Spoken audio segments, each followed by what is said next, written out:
இருக்கக்கூடிய இந்த 70 நாள்ல எப்படி நீங்க குரூப் 4 எக்ஸாமை கிராக் பண்ணலாம். நான் சொல்லக்கூடிய இந்த 3 விஷயத்தை நீங்க ஃபாலோ பண்ணா 70 நாள்ல குரூப் 4 எக்ஸாமை கிளியர் பண்ணலாம். ஸோ இந்த விஷயங்களை பற்றி தான் இந்த வீடியோ நம்ம பார்க்க போகிறோம். வெல்கம் டு துளிர் ஐஏஎஸ்.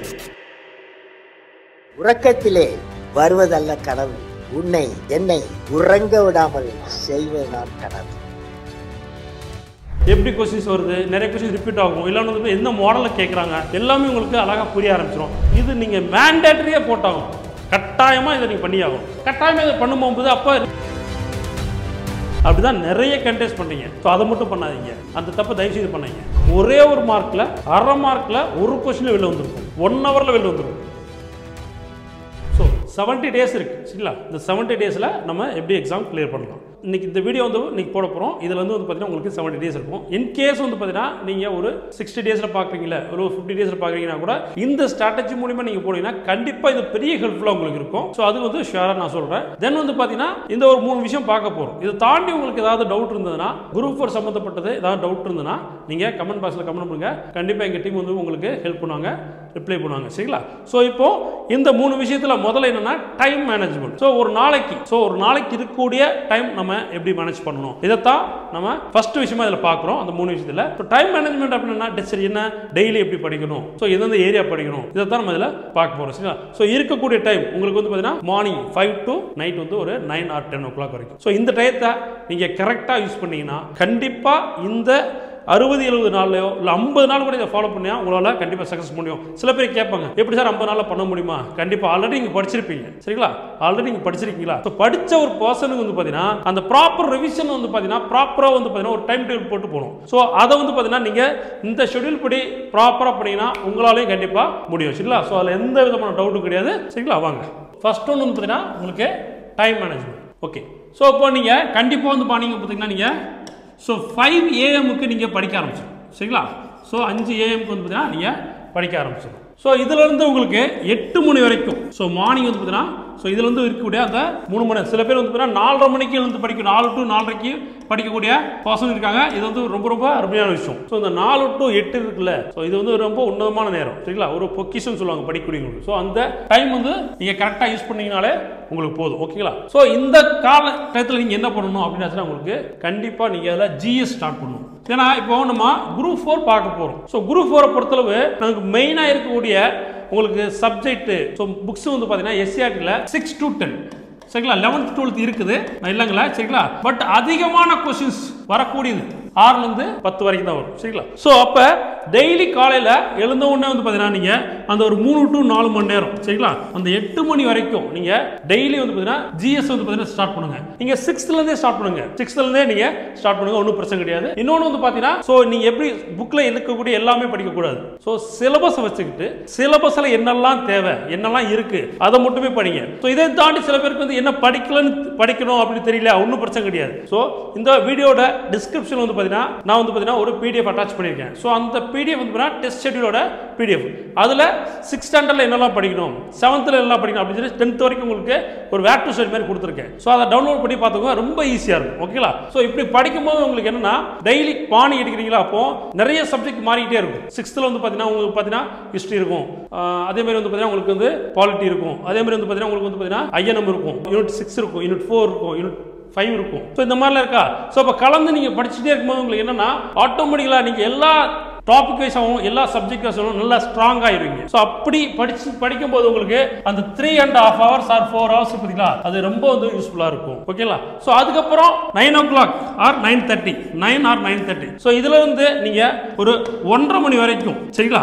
ஸோ 1:30 மணி வரைக்கும் நீங்கள் என்ன பண்ணீங்கன்னா கம்பல்சரி வந்து பார்த்தீங்கன்னா ஜென்ரல் தமிழ் நீங்கள் படிச்சாகணும். ஸோ பொது தமிழ் நீங்கள் படிச்சாகணும். இந்த பொது தமிழ் வந்து பார்த்தீங்கன்னா அதுவுமே வந்து பார்த்தீங்கன்னா நம்ம கீழே இருக்கக்கூடிய அந்த டிஸ்கிரிப்ஷனில் இருக்கக்கூடிய அந்த PDF வந்து எங்கெங்கெல்லாம் வந்து பார்த்தீங்கன்னா உங்களுக்கு இலக்கண வீசா இருக்கு, இலக்கணம்லாம் இதெல்லாம் இருக்கு அப்படிதான் உங்களுக்கு கிளிக் பண்ணி கொடுத்துருக்கேன். ஸோ 6th என்ன படிக்கணும், 7th என்ன படிக்கணும், 8th என்ன படிக்கணும், 9th என்ன படிக்கணும், 10th என்ன படிக்கணும். ஸோ இதெல்லாம் ஆல்சோ வந்து 11th 12th வந்து உங்களுக்கு ஜென்ரல் தமிழுக்கு நான் கொடுத்துருக்கேன் சரிங்களா. ஸோ அதை டவுன்லோட் பண்ணிக்கோங்க. ஸோ அதை வச்சுக்கிட்டு வந்து பார்த்தீங்கன்னா நீங்கள் புக் வைஸாக படிக்க ஆரம்பிங்க. ஏன்னா சிலபஸ் வைஸாக போகலாம். சில பேருக்கு வந்து பார்த்தீங்கன்னா சிலபஸ் வைஸாக போகும்போது கொஞ்சம் அதை மேனேஜ் பண்ண முடியாது ஓகேங்களா. ஏன்னா குரூப் 4 வந்து பார்த்தீங்கன்னா பேசிக்காக இருப்பீங்க. பட் குரூப் 2 லெவலில் வரும்போது குரூப் 1 லெவலில் வரும்போது நீங்கள் சிலபஸ் வைஸாக போனால் கொஞ்சம் யூஸ்ஃபுல்லாக இருக்கும்.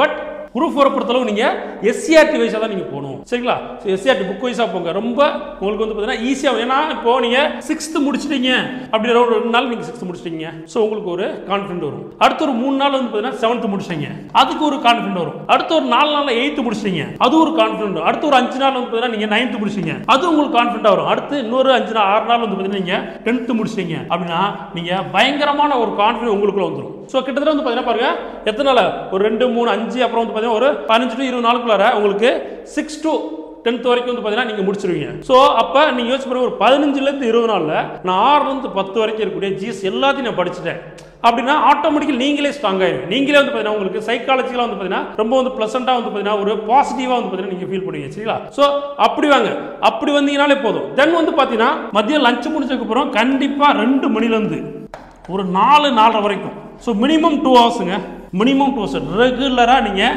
Aptitude and reasoning பார்த்தாகணும். ஆப்டிடியூட் வந்து ரீசனிங் பார்த்தாகணும். ஏன்னா இதில் வந்து 25 கொஸ்டின் கேட்குறாங்க. அப்போது இது டெய்லி நீங்கள் பார்த்துட்டே இருக்கணும், டெய்லி பார்க்கணும். ஸோ இதில் நீங்கள் ஒரு மணி நேரம் வந்து பார்த்தீங்கன்னா ஒரு டாபிக், இப்போ வந்து நீங்கள் ஹெச்எஃப் பார்க்குறீங்க, இல்லை எல்சிஎம் பார்க்குறீங்க, இல்லை வந்து பார்த்தீங்கன்னா உங்களுக்கு ரீசனிங்கில் வந்து பார்த்தீங்கன்னா உங்களுக்கு பார்க்குறீங்க. ஓகேங்களா? ஸோ லாஜிக்கல் ரீசனிங் பார்க்குறீங்க. ஸோ இப்படி இருக்கும்போது நீங்கள் என்ன பண்ணணும்னா இது ரிலேட்டடாக ஸோ ஒரு 1 hour வந்து பார்த்தீங்கன்னா பேசிக்காக அதை பற்றி படிங்க. ஸோ அதுக்கப்புறம் வந்து பார்த்தீங்கன்னா அதுவும் வந்து முக்கியமாக என்ன பண்ணுங்க, 6th to 10th இருக்கக்கூடிய ஸ்கூல் புக்ஸில் பாருங்கள் முக்கியமாக. சரிங்களா? ஸோ அதில் இருக்கக்கூடிய நிறைய கொஸ்டின்ஸ் அப்படியே ரிஃப்ளெக்ட் ஆகுது. ஓகேங்களா? ஸோ அது முடிச்சதுக்கப்புறம் நீங்கள் என்ன பண்ணுங்க, பிவைக்கு போயிருங்க. ஸோ மேக்ஸை பொறுத்தல உங்களுக்கு பிவைக்கு ரொம்ப ஹெல்ப்ஃபுல்லாக இருக்கும். ஸோ அப்போ டெய்லி வந்து பார்த்தீங்கன்னா ஒரு 1 hour இல்லை ஒரு ½ hour வந்து பார்த்தீங்கன்னா பிவைக்கும் நீங்கள் வந்து பார்த்தீங்கன்னா இன்றைக்கி வந்து சிம்பிள் ட்ரெஸ் பார்க்குறீங்க. ஓகே, அப்போ அது ரிலேட்டடாக இருக்கக்கூடிய ஒரு பிவைக்கு ஒர்க் அவுட் பண்ணி பாருங்க. ஸோ இப்படி பண்ண உங்களுக்கு ஈஸியாக வந்து பார்த்தீங்கன்னா உங்களுக்கு எப்படி கொஸ்டின்ஸ் வருது, நிறைய கொஸ்டின்ஸ் ரிப்பீட் ஆகும், இல்லைன்னு வந்து எந்த மாடலில் கேட்குறாங்க எல்லாமே உங்களுக்கு அழகாக புரிய ஆரம்பிச்சிடும். 6th to 10th வரைக்கும் நீங்கள் ஆப்டிடியூட் புக்கை மேக்ஸ் புக் எடுத்து படிச்சீங்கனாலே போகும். உங்களுக்கு மேக்ஸில் இருக்கிற பயம் எல்லாமே போயிடும். ஏன்னா ஒரு 6ஆம் கிளாஸ் படிக்கக்கூடிய குழந்தை ஏற்ற மாதிரி வந்து பார்த்தீங்கன்னா அந்த குழந்தைக்கு ஏற்ற மாதிரி வந்து பார்த்தீங்கன்னா உங்களுக்கு மேக்ஸ் கொடுத்துருப்பாங்க. ஸோ அது உங்களுக்கு புரியாதா? கண்டிப்பாக உங்களுக்கு புரியும். ஸோ அது படிச்சதுக்கப்புறம் அடுத்து 7th ஸ்டாண்டர்ட் பார்க்க போறீங்க. ஸோ அதில் கொஞ்சம் அட்வான்ஸாக இருக்கும், அதுவும் புரிய ஆரம்பிக்கும். அடுத்து 8th புரிய ஆரம்பிக்கும், அடுத்து 9th புரிய ஆரம்பிக்கும், அடுத்து 10th புரிய ஆரம்பிக்கும். ஸோ இந்த கரெக்டாக இந்த ஒரு சர்க்கிள் நீங்கள் முடிச்சிட்டிங்கன்னா ஆட்டோமேட்டிக்காக உங்களுக்கு பிஓக்கு போடும்போது ரொம்ப யூஸ்ஃபுல்லாக இருக்கும். டிஎன்பிஎஸ்சி எக்ஸாம் போகும்போது குரூப் 4ல் வரக்கூடிய எல்லா விதமான மேக்ஸ் அண்ட் ரீசனிங் கொஸ்டின்ஸ் ரொம்ப ஈஸியாக முடிஞ்சிடும். ஸோ எந்த விதமான டவுட்டும் உங்களுக்கு வராது. ஓகேவா? ஸோ தென் ஓகே, 4:30 மணி வரைக்கும் வந்து பார்த்தீங்கன்னா நீங்கள் ஆப்டிடியூட் பார்க்குறீங்க. அதுக்கப்புறம் நீங்கள் என்ன பண்ணணும், அகைன் நீங்கள் என்ன பண்ணணும் பார்த்தீங்கன்னா ஒரு 4:30லேருந்து ஒரு 5 மணி எடுத்துக்கோங்க, 5லேருந்து ஒரு 7 மணி வரைக்கும் நீங்கள் என்ன பண்ணீங்கன்னா அகைன் ஜிஎஸ் வரும். அகைன் நீங்கள் ஜிஎஸ் வரணும். ஜிஎஸ் வந்ததுக்கப்புறம் நீங்கள் என்ன பண்ணீங்கன்னா ஒரு 8லேருந்து ஒரு 9 வரைக்கும் திரும்ப வந்து பார்த்தீங்கன்னா காலையில் படித்தா அந்த தமிழை ரிவிஷன் பண்ணுங்க. காலையில் படித்தா அந்த தமிழை ரிவிஷன் பண்ணுங்க. ஓகேங்களா? ஸோ இப்படி போகும்போது உங்களுக்கு சில பேர் என்ன பண்ணுவாங்க, சார் வெறும் தமிழ் அண்ட் வந்து பார்த்தீங்கன்னா ஆப்டிடியூட் பார்த்தா போதும் அப்படின்னு நிறைய பேர் சொல்லுவாங்க. எஸ், உண்மைதான். 125 கொஸ்டின் அதுல வரும். ஸோ இது எந்த விதமான டவுட்டும் கிடையாது. இந்த 125ல் ஸோ எக்ஸாம் படிக்கக்கூடிய maximum of the peoples, maximum of the candidates என்ன பண்ணுவாங்கன்னா 120 போட்டுருவாங்க. 120+ தான் போடுவாங்க. ஸோ அப்படி இருக்கும்போது இது நீங்கள் மேண்டேட்டரியாக போட்டாகணும், கட்டாயமாக இதை நீங்கள் பண்ணியாகணும். சரிங்களா? ஸோ கட்டாயமாக இதை பண்ணும்போது அப்போ ரிமைனிங் எங்கேருந்து உங்களுக்கு வேலை வரும், ஜிஎஸ் படிக்கிற பொறுத்த வேலை வரும். அப்போ நீங்கள் என்ன பண்ணணும், ஜிஎஸ்ல ஸ்ட்ராங் ஆகணும். அப்போ ஜிஎஸ் திரும்ப படிக்கணும், திரும்ப நீங்கள் என்ன பண்ணணும், ஜிஎஸ் படிக்கணும். ஸோ அப்படி நீங்கள் படிக்கும்போது தான் உங்களுக்கு வேலை இருக்கா இல்லையான்றதை ஜிஎஸ் தான் நிர்ணயம் பண்ணும், வேற எதுவுமே நிர்ணயம் பண்ணாது. ஏன்னா அதுதான் வந்து பார்த்தீங்கன்னா இங்கே இருக்கக்கூடிய போட்டி. ஓகே, அப்போ நீங்கள் 6லேருந்து 10th வரைக்கும் இருக்கக்கூடிய எல்லா ஸ்கூல் புக்லையும் நம்மளுடைய ஃபர்ஸ்ட் கரண்ட்டாக இருக்கக்கூடிய நியூ சமச்சீர் படிங்க. அதுக்கப்புறம் ஓல்டு சமச்சீர் படிக்க ஆரம்பிங்க. ஏன் அப்படின்னா நியூ சமச்சீர் படிச்சிட்டிங்கன்னா 90% உங்களுக்கு கவர் ஆயிடும். ஸோ ரிமைனிங் ஒரு 10 to 15% தான் வந்து பார்த்தீங்கன்னா உங்களுக்கு ஓல்டு சமச்சீர்லேருந்து எடுக்கிறாங்க. ஸோ இதை படிச்சிங்கன்னா தான் அதில் என்ன எக்ஸ்ட்ரா இன்ஃபர்மேஷன் இருக்குன்னு உங்களுக்கு தெரிய வரும். ஓகேவா? ஸோ அப்போ அதுக்கப்புறம் நீங்கள் அதை பார்த்துக்கலாம். ப்ளஸ் வந்து பிஓக்கு பார்க்குறீங்களா? ஸோ இது எல்லாமே போதும், இதை தாண்டி உங்களுக்கு எதுவுமே தேவைப்படாது. சரிங்களா? தென் நைட்டு தூங்குறதுக்கு முன்னாடி ஒரு ½ hour வந்து பார்த்தீங்கன்னா காலையில் நம்ம என்ன படித்தோம் அப்படின்னா கொஞ்சம் லைட்டாக அப்படி ரிவிஷன் பண்ணிப்பாரு. ஸோ அந்த ரிவிஷன் பண்ண உங்களுக்கு என்ன ஆகும்னா ஆட்டோமேட்டிக்கலி வந்து பார்த்தீங்கன்னா உங்களுக்கு என்ன நடக்கும், ஈஸியாக வந்து ஸோ எல்லாமே அன்னைக்கு படித்த எல்லாத்தையும் நீங்கள் வந்து பார்த்தீங்கன்னா ஒரு ரீகால் பண்ணும்போது ஞாபகங்கள் வரும். சரிங்களா? ஸோ இதுதான் வந்து பார்த்தீங்கன்னா உங்களுக்கு பர் டேக்கு உண்டான ஷெட்யூல். ஸோ முதல்ல வந்து பார்த்தீங்கன்னா நம்ம டைம் மேனேஜ்மெண்ட் பார்த்துட்டோம். ஓகேங்களா? ஸோ இரண்டாவது விஷயம் என்னன்னா உங்களுக்கு பார்த்தீங்கன்னா டெஸ்ட். ஸோ அவங்க அதை எப்படி பண்ணணும்னு சொல்கிறேன். So test. ஸோ கண்டிப்பாக வந்து பார்த்தீங்கன்னா காம்படிட்டிவ் எக்ஸாம் படிக்கக்கூடிய அனைத்து மாணவர்களும் என்ன பண்ணணும்னா டெஸ்ட் பேட்ச் போட்டாகும். ஏன்னா நீங்கள் எவ்வளோ படித்தாலும் நோ யூஸ். அதை ஒர்க் அவுட் பண்ணி பார்க்கணும். ஒர்க் அவுட் பண்ணா என்ன பண்ணோம், டெஸ்ட் போட்டாகணும். சரிங்களா? ஸோ அந்த டெஸ்ட் வந்து பார்த்தீங்கன்னா உங்களுக்கு டைம் வேஸ்ட் ஆகாத மாதிரி பார்த்துக்கோங்க. ஸோ பக்கத்தில் ஒரு இடத்துல போய் டெஸ்ட் போறீங்களா, பக்கமாக இருந்து அங்கே போய் போட்டுவாங்க, ரொம்ப லாங்கில் போகாது, அதனால உங்களுக்கு டைம் வேஸ்ட் ஆகும். ஓகேங்களா? ஸோ ரொம்ப இல்லை, எனக்கு யூஸ்வலாகவே டைம் போயிட்டே வர முடியாதுன்னா நீங்கள் ஆன்லைனில் போடுங்க. ஸோ 2 விதமான ஆப்ஷனும் நம்மகிட்ட அவைலபிளாக இருக்குது. நீங்கள் இதில் வேணாலும் ஜாயின் பண்ணிக்கலாம். ஓகேங்களா? சரி, ஓகே. தென் இந்த டெஸ்ட் வந்து பார்த்தீங்கன்னா வீக்லி வந்து பார்த்தீங்கன்னா நீங்கள் 2 டைம் ஆர் 1. சரிங்களா? ஸோ ஒன்று 2 டெஸ்ட்டாக போட்டுக்கலாம், இல்லை ஒரு டெஸ்ட் போடலாம். ஓகேங்களா? ஸோ இந்த டெஸ்ட் முடிஞ்சதுக்கப்புறம் நீங்கள் என்ன பண்ண போகிறீங்க? ஓகே, நமக்கு ஒரு 160 வந்தது, 120 வந்தது, 130 வந்தது.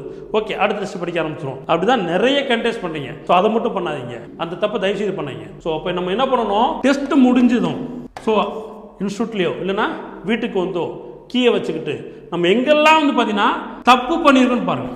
ஸோ எந்த கொஸ்டின்லாம் நம்ம தப்பு பண்ணியிருக்கோம் பாருங்கள். அந்த கொஸ்டினை நீங்கள் ப்ராப்பராக வந்து பார்த்தீங்கன்னா அதுக்கு என்ன ஆன்சர் அதுக்கு என்ன, அதுக்கு ஆன்சர் என்ன தெரிஞ்சு போட்டோமா, இன்னொன்று பார்த்தீங்கன்னா ஆன்சர் என்ன இது செக் பண்ணிட்டீங்களா.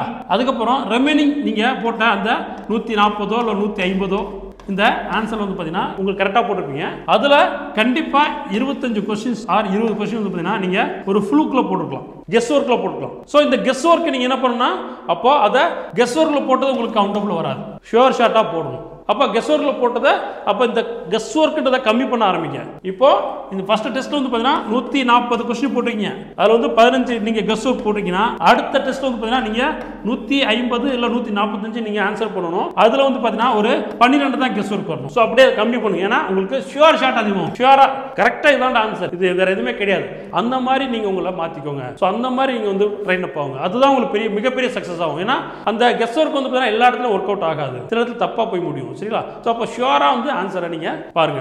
ஓகே, தென் இப்படி போட்டதுக்கப்புறம் நீங்கள் டெய்லி அந்த கொஸ்டினை ஒர்க் அவுட் பண்ணிட்டு மீன்ஸ் வீக்லி வந்து பார்த்தீங்கன்னா ஒர்க் அவுட் பண்ணிட்டு அதில் நீங்கள் ஆன்சரை மறுபடியும் தப்பு பண்ணதை நீங்கள் சரி பண்ணிட்டீங்கன்னா அந்த கொஸ்டின் உங்களுக்கு மறக்கவே மறக்காது. நீங்கள் இங்கே தப்பு பண்ண கொஸ்டின் நீங்கள் திரும்ப பார்த்து அதை சரி பண்ணிட்டீங்கன்னா ஸோ எக்ஸாம் மறக்காது. ஒருவேளை அந்த கொஸ்டின் உங்களுக்கு வந்துருச்சுன்னு சொல்லலாம், மிகப்பெரிய ஒரு போனஸ் உங்களுக்கு அமைச்சிடும். சரிங்களா? ஸோ இதை பண்ணுங்க. ஸோ தேர்ட் என்ன பண்ணணும், ஸோ நம்ம வந்து பார்த்தீங்கன்னா so first time management, second test batch, third என்ன பண்ணணும், ரிவிஷன். சரிங்களா? ஸோ இந்த திருப்புதலில் நீங்கள் என்ன பண்ணணும், ஓகேங்களா? ஸோ நான் ஆல்ரெடி சொன்னேன், டெய்லி ஸோ நீங்கள் தூங்குறதுக்கு முன்னாடி நைட்டில் வந்து பார்த்தீங்கன்னா நீங்கள் தூங்குறதுக்கு முன்னாடி நீங்கள் புக் வச்சு ரிவிஷன் பண்ணுங்கள், இல்லைன்னா படித்து அப்படியே சொல்லி பாருங்கள், ஞாபகப்படுத்தி பாருங்கள். சரிங்களா? ஸோ இந்த ரிவிஷன் வந்து பார்த்தீங்கன்னா டெய்லி நீங்கள் ரிவிஷன் மஸ்ட். ஸோ அதுக்கப்புறம் ஸோ நீங்கள் வீக்கெண்டில் ஸோ எவ்ரி சாட்டர்டே சண்டே வந்து பார்த்தீங்கன்னா அந்த 5 நாள் படிச்சிருப்பீங்களே, ஸோ 5 நாள் படித்ததை 6வது நாள் இல்லை 7வது நாள் டெஸ்ட் போவீங்க. சரிங்களா? சண்டே டெஸ்ட் போறீங்கன்னு சொன்னேன். ஸோ அந்த டயத்தில் நீங்கள் ப்ராப்பராக வந்து பார்த்தீங்கன்னா அந்த வாரத்தில் என்னெல்லாம் படிச்சிங்களோ இல்லை அந்த வாரத்தில் நீங்கள் என்ன டெஸ்ட் பேட்ச் போட்டிருக்கீங்களோ அது எல்லாமே ரிவிஷன் பண்ணணும். ஸோ வீக்லி ரிவிஷன் வந்து ரொம்ப ரொம்ப ரொம்ப ரொம்ப முக்கியம். சரிங்களா? ஸோ இந்த வீக்லி ரிவிஷன் ரொம்ப ரொம்ப முக்கியம். ஓகேங்களா? ஸோ இது முடிச்சதுக்கப்புறம் நீங்கள் 6th முடிச்சிருக்கீங்கன்னா 7th முடிச்சிருக்கீங்க. ஸோ ஒவ்வொரு புக்கும் நீங்கள் படிச்சதுக்கப்புறம் 6th கம்ப்ளீட் பண்ணிட்டீங்களா, உடனே ஒரு நாளை திரும்ப ரிவிஷன் பண்ணணும். 7th முடிச்சிங்களா, உடனே ஒரு நாள் ரிவிஷன் பண்ணணும். 8th முடிச்சிக்கலாம், உடனே ஒரு நாள் ரிவிஷன். ஸோ இந்த மாதிரி நீங்கள் GS as well as Tamil as well as உங்களுக்கு ஆப்டிடியூடு. ஸோ இதை நீங்கள் எப்படி நீங்கள் திரும்ப திரும்ப திரும்ப திரும்ப திரும்ப நீங்கள் ரிவிஷன் பண்ணினீங்கன்னா உங்களுக்கு ஆட்டோமேட்டிக்கலி வந்து பார்த்தீங்கன்னா நீங்கள் அந்த ரிவிஷன் ப்ராசஸ் கரெக்டாக நீங்கள் பண்ணிட்டீங்கன்னா உங்களுக்கு மினிமம் 15 கொஸ்டின்ங்க உங்களுக்கு ப்ளஸ் அமையுங்க. நம்ம என்ன பண்ணியிருக்கோம், ஒரே ஒரு மார்க்கில் அரை மார்க்கில் ஒரு கொஸ்டின் வெளில வந்திருக்கும், 1 ஹவரில் வெளில வந்திருக்கும். ஞாபகம் இருக்கா? ஸோ அப்போ நீங்கள் இந்த மாதிரி ஒரு ரிவிஷன் பண்ணிட்டீங்கன்னா 15 மார்க் உங்களுக்கு அதிகமாக கிடைக்கும். 15 கொஸ்டின் நீங்கள் அதிகமாக போடுங்க. ஸோ அப்போ 22.5 மார்க். யோசிச்சு பாருங்க, நீங்கள் எங்கேயோ போயிடலாம், டாப்பராகவும் வரதுக்கு வாய்ப்புகள் இருக்கு. ஓகேவா? ஸோ அந்த மாதிரி ரிவிஷன் படிங்க. நான் என்ன சொன்ன ரிவிஷன் உங்களுக்கு அந்த வீக்கெண்டு படித்ததை அந்த வீக்கில் ஃபுல்லாக படித்ததை வீக்கெண்டில் ரிவிஷன் பண்ணணும். ப்ளஸ் வந்துன்னா ஒவ்வொரு புக் வைஸாகவும் நீங்கள் படித்தா திரும்ப திரும்ப ரிவிஷன் பண்ணணும். 6th 7th 8th 9th 10th. So இப்படி ஃபுல்லாக ரிவிஷன் பண்ணுங்க. ஆல்சோ ஆப்டிடியூட் அண்ட் ரிவிஷனிங் வந்து பார்த்தீங்கன்னா அந்த வாரத்தில் என்னெல்லாம் பண்ணணும் அது எல்லாத்தையும் ரிவிஷன் பண்ணுங்க. ஓகேங்களா? இதுக்கப்புறம் 11th 12th. ஸோ அந்த 11th 12th எதெல்லாம் இம்பார்ட்டன்ட் இருக்குது அதை நல்லா பாருங்க, அதை திரும்ப திரும்ப பாருங்க. ஸோ இது பண்ணினாலே போதுங்க, உங்களுக்கு இது தாண்டி உங்களுக்கு எதுவுமே கிடையாது. ஸோ மிகப்பெரிய அளவில் வந்து பார்த்தீங்கன்னா நீங்கள் குரூப் 4 எக்ஸாமில் நீங்கள் கிளியர் பண்ணலாம். குரூப் 4 எக்ஸாமில் நீங்கள் கண்டிப்பாக வந்து பார்த்தீங்கன்னா கிளியர் பண்ணலாம், எந்த விதமான மாற்று கருத்தும் கிடையாது. ஓகேவா? ஸோ கேட்கலாம், எப்படி சார் 70 நாள் தான் இருக்குது, 60 நாள் தான் இருக்குது, 50 நாள் இருக்குது, டைம் வந்து விஷயமே கிடையாது. ஆல்ரெடி நீங்கள் பேசிக்காக படிச்சிருக்கீங்க, இங்கே ப்ரெஷர் கிடையாது. ஸோ ஒருவேளை ப்ரெஷராக இருந்தால் கூட அவங்களுக்கு 100 நாள் போதும், 70 நாள் கூட போதும். நிறைய பேர் அப்படி கிளியர் பண்ணிடுறாங்க. எத்தனையோ வீடியோஸ் நீங்கள் பார்த்துருப்பீங்க, 70 நாள் நான் கிளியர் பண்ணிட்டேன்ட்டு. அவங்களும் இந்த மாதிரி தான் ப்ராப்பராக படிச்சிருக்காங்க. ஸோ அந்த ப்ராப்பராக நீங்கள் படிக்க ஆரம்பிங்க. ஸோ இப்படி நீங்கள் பண்ணிங்கனாலே போதுங்க. இதை தாண்டி உங்களுக்கு என்ன இருக்குது சொல்லுங்கள். ஸோ ஈஸியாக வந்து பார்த்தீங்கன்னா நீங்கள் சக்ஸஸ் பண்ணிக்கலாம். சரிங்களா? ஸோ முடிஞ்சளவு வந்து பார்த்தீங்கன்னா நீங்கள் படிக்கிறது வந்து ஒரு அதுக்கு முன்னாடி பக்காவான ஒரு என்விரான்மெண்ட் நீங்கள் செலக்ட் பண்ணிக்கோங்க. அது வீடாக இருக்கலாம், ஸ்டடிகளாக இருக்கலாம், இல்லை வந்து லைப்ரரி இருக்கலாம், பார்க்காக இருக்கலாம், உங்கள் ஊர் கம்மாக்கார உட்காந்து படிக்கலாம், தப்பே கிடையாது. ஆனால் கரெக்டான உங்களுக்கு என்விரான்மெண்ட் உங்களுக்கு எந்த விதமான டிஸ்டர்பன்ஸும் இருக்கக்கூடாது. இந்த 70 நாளில் இருக்கக்கூடிய 70 நாளில் உங்களுக்கு எந்த விதமான ஒரு ஃபங்க்ஷன் அட்டன் பண்ணக்கூடாது. ஸோ அங்கே காது குத்து கல்யாணம் எதுக்குமே போகாதீங்க. நமக்கு எல்லாமே ஆஃப்டர் குரூப் 4 சர்வீஸுக்கு அப்புறம் தான். ஸோ அந்த மாதிரி நீங்கள் வந்து பார்த்தீங்கன்னா ஃபோக்கஸ்டாக எக்ஸாம் மட்டும் ஃபோக்கஸ் பண்ணி பாருங்க, கண்டிப்பாக சக்ஸஸ் ஆகுங்க. இன்னொரு விஷயம் என்னன்னா, ஸோ இப்போ வந்து நமக்கு எவ்வளோ இருக்கு, 3935 அரௌண்ட் ஐ திங்க். சரிங்களா? ஸோ எவ்வளோ தான் வந்து பார்த்தீங்கன்னா உங்களுக்கு இன்னைக்கு வேகன்சி அனௌன்ஸ் பண்ணியிருக்காங்க. ஸோ லாஸ்ட் வீக் பண்ணியிருந்தாங்களா, 3935 வேகன்சி இருக்கு. ஸோ எப்படி சார் இதுக்குள்ள போக முடியும்? ஒரு வேகன்சியாக இருந்தாலும் நீ படிக்கணும். அதுதான் வந்து பார்த்தீங்கன்னா காம்படிட்டிவ் எக்ஸாம் படிக்கக்கூடிய ஸ்டூடெண்ட்டுக்கு உண்டான ஒரு வலிமை. சரிங்களா? அதுதான் உங்களுக்கு தாராமது. ஒரு வேகன்சியாக இருந்தாலும் நீங்கள் படிச்சு தான் ஆகணும். ஏன்னா உங்களுக்கு தேவை ஒரு வேகன்சி தான். ஓகேங்களா? கேட்கலாம், ஒரு வேகன்சி தான் நீங்கள் சொல்கிறீங்க, அப்போ வந்து பார்த்தீங்கன்னா இதில் நிறைய பிரியும் எப்படி சார்? அதெல்லாம் நீங்கள் கொஸ்டின்ஸ் கரெக்ட். நீங்கள் என்னடா இவ்வளோ கம்மியாக இருக்கே அப்படின்னு யோசிக்காங்க. கண்டிப்பாக சொல்கிறேன், உங்களுக்கு எக்ஸாம் வர்றதுக்கு முன்னாடியோ இல்லை கவுன்சிலிங் டேத்திலோ இன்னும் டபுள் தி ரேட் உங்களுக்கு மேபி ஒரு 5000 வேகன்சியும் வரதுக்கு வாய்ப்புகள் இருக்குது. சரிங்களா? 5000 இன்க்ரீஸ் ஆகிறதுக்கு வாய்ப்புகள் இருக்குது. ஸோ அதனால் வந்து ஒரி பண்ணிக்காதீங்க. சரிங்களா? இதை தாண்டி உங்களுக்கு இது ரிலேட்டடாக உங்களுக்கு ஏதாவது டவுட் இருந்ததுன்னா குரூப் 4 ரிலேட்டடாக இங்கே கமெண்ட் பாக்ஸில் கமெண்ட் பண்ணுங்கள். கண்டிப்பாக வந்து பார்த்தீங்கன்னா நம்மளோட டீம் வந்து பார்த்தீங்கன்னா உங்களுக்கு ரிப்ளை பண்ணும். சரிங்களா? இருக்கக்கூடிய இந்த நாட்களில் நீங்கள் ரொம்ப தெளிவாக படிங்க. சரிங்களா? ஸோ கண்டிப்பாக உங்களுக்கு அது மிகப்பெரிய ஹெல்ப்ஃபுல்லாக இருக்கும். வரக்கூடிய குரூப் 4 எக்ஸாமில் ஸோ எல்லாரும் வேலை வாங்கணும், அதுதான் வந்து பார்த்தீங்கன்னா என்னுடைய ஆசை. ஸோ அதுக்கு என்னுடைய வாழ்த்துக்கள் உங்களுக்கு. ஸோ நன்றி, வணக்கம்.